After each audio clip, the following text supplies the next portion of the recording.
You know, the Hollywood world is a fun world. It's a world we like, but is a very clear what it is. You know, the big blockbuster movie is their goal.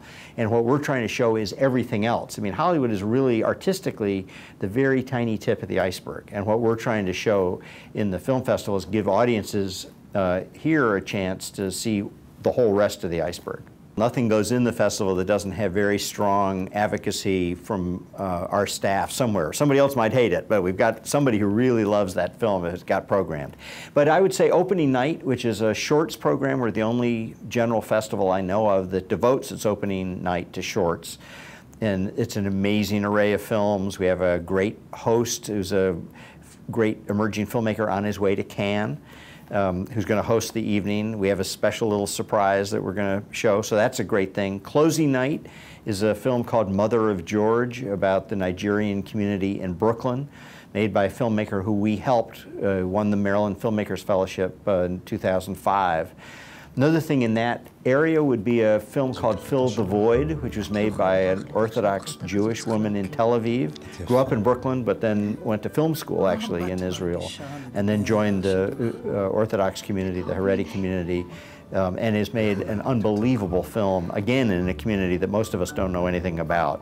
There are a bunch of local films. There's a film about a local music group called Double Dagger in their last tour.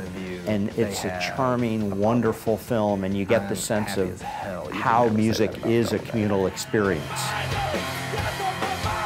Another local one that would certainly be a highlight is called 12 O'Clock Boys, that premiered at the South by Southwest Film Festival. It's about the street bike kids in Baltimore.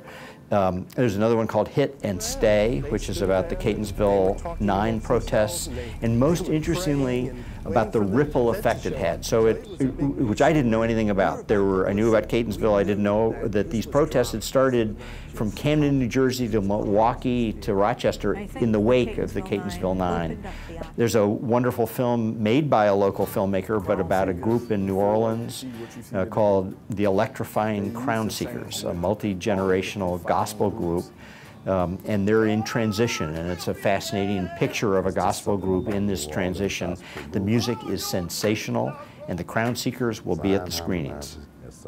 The sense of artistic excitement that you see through these films, and the sense of, from an audience standpoint, the sense of seeing things that you don't know much about and experimenting. You read our program notes and you get a sense of, you try things.